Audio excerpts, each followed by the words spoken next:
Come, you spirits that tend on mortal thoughts, unsex me here, and fill me from the crown to the toe top full of direst cruelty. Make thick my blood, stop up the access and passage to remorse, that no compunction visitings of nature shake my fell purpose, nor keep peace between the effect in it. Come to my woman's breast and take my milk for gow, you murdering ministers. Wherever in your sightless substance you wait on nature's mischief.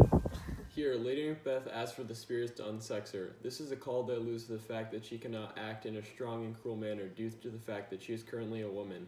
She needs her feminine qualities to be stripped from her in order to carry out her cruel desires. Since Macbeth is too gentle and womanly to carry out the plan, Lady Macbeth needs to do most of it. She wants to feel no remorse so that she can have the power necessary to instruct Macbeth and to take the crown. Lady Macbeth is voicing her concern about Macbeth's masculinity. Wow, she is killing her husband in this fight. It's clear who wears the pants in this relationship.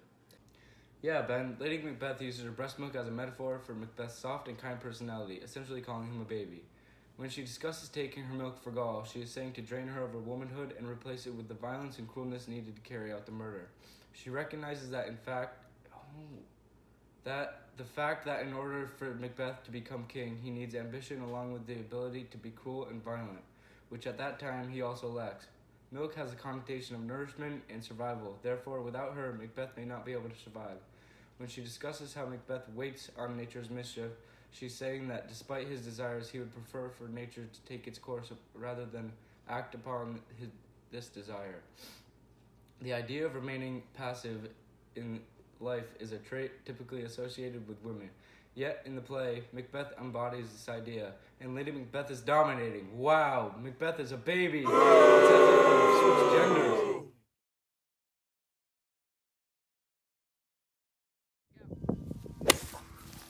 Have mercy!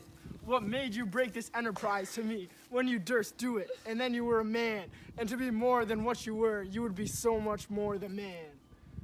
In this round, Lady Macbeth is questioning what leads Macbeth to change his mind regarding killing Duncan, the king. She is saying that when he made his promise to kill Duncan, he was a man, and if he follows through with this promise, he'll be even more of a man. If he does neither of these things, however, she frustratingly tells him he'll be a coward, and no man wants to be called a coward by his wife. Lady Macbeth is once again questioning her husband's own masculinity and taking the lead in their relationship, which is very uncommon for the 11th century relationship that they are in. She is forced to convince her husband to act upon what many would consider a specifically masculine endeavor. She challenges his gentleness and cautious ways. No man would want to be shown up by his own wife.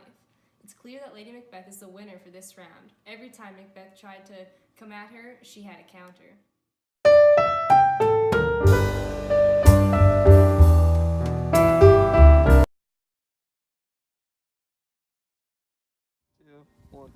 I'm gonna put you to sleep. I've heard much worse than that from much weaker men. Did you see what happened to Duncan in the fight last week? I saw how you reacted. You could barely watch it. I know you don't have what it takes. Trust me, I do. Oh, gentle lady, 'tis not for you to hear what I can speak. The repetition in a woman's ear would murder as it fell. Macduff says this to Lady Macbeth immediately after the murder of Duncan. He is telling her that a woman shouldn't hear of the murder as she is too fragile and frail to be able to handle the knowledge of the murder. Macduff dominated Lady Macbeth in this fight, winning easily in a technical knockout. No matter how hard Lady Macbeth tried in this fight, she was no match for the mighty Macduff. He challenged her power and put her to her feminine place, where they think she belongs.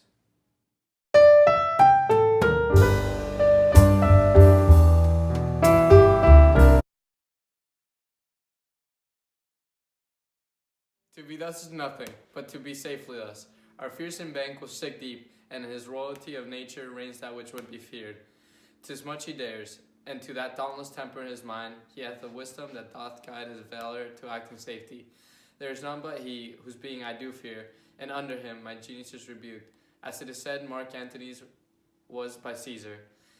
He chid the sisters when they first put the name of king upon me, and bade them to speak to him. Then, prophet-like, they held him father to a line of kings. Upon my head they placed a fruitless crown, and put a barren scepter in my grip, then to be wrenched with an unlineal hand, no son of mine succeeding. If it be so, for Banquo's issue have I filed my mind. For them, the gracious Duncan I have murdered, but rancors in the vessel of my peace only for them, and mine eternal jewel given to the common enemy of man, to make them kings. The seat of Banquo, kings. Rather than so, come fate into the list, and champion me to the utterance. Who's there? During Macbeth's solo fight, readers can see a big change in his personality compared to his recent self. In a way, he's fighting himself. In his tussle, Macbeth voices his fear of Banquo. Macbeth is furious that he had to soil his innocence and kill Duncan to become king. Macbeth filed his mind for Banquo's son to take his crown. Taking another's life has soiled Macbeth's innocence, as he uses a metaphor to compare his mind to a bottle with poison in it. Before the murder of his innocent Duncan, his conscience was crystal clear. However, now it is dangerously full of bad thoughts and guilt. Yeah, Lily, Macbeth is so confident in himself that he challenges the unpredictable fate to oppose him until one dies. He shows his dominance here and does not even contemplate killing Banquo or Fleance. Killing has become normal to him, even necessary. Macbeth will do anything to secure his position as king. Lady Macbeth and others' constant badgering to be hit more manly has pushed Macbeth to this breaking point. The constant pressure to be the man that is expected of him has become the reality now.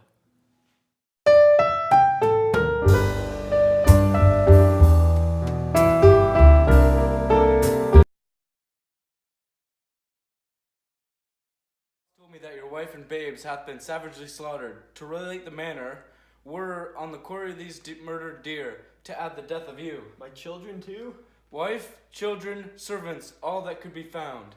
And I must be from hence. My wife killed too? Yes, be comforted. Let's make us medicines of our great revenge to cure this deadly grief. He has no children, all my pretty ones. All my pretty chickens, and their dam. At one fell swoop? Dispute it like a man. I shall do so, but I also must feel it as a man. This is Macduff's response after being told to take the news of the murder of his wife and son like a man. This wimpy show allows us to see that in this story, sensitivity is seen as unmasculine, being manly is a concern for many of the men in Macbeth. Showing no mercy or emotions is forced. At the very end, Macduff says that he could be weeping like a woman and bragging about how he was going to get revenge, but he is not. He wants to mourn the death of his family as any other human would. Macduff blames himself for their murder, and Malcolm tells him how to allow his anger to sharpen his sword. Letting his feelings loose as rage could make Macduff unstoppable, which is what they want during their fight against Macbeth. Since Malcolm tells Macduff to man up, the audience can see how their language pertaining to masculinity pushes the men to always be firm, emotionless. The stereotype to always be manly tends to manipulate the characters to turn their feelings into rage, as we see throughout the story.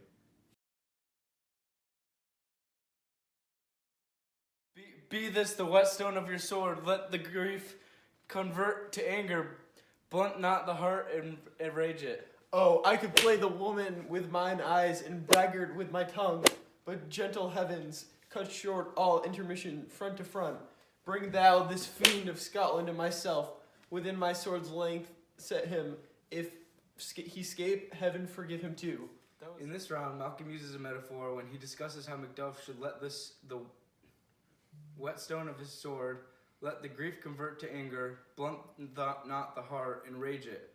In this metaphor, Malcolm compares a whetstone to grief in order to show how they can both use grief in order to anger them forward. The whetstone acts as the vehicle, while the grief used as the tenor.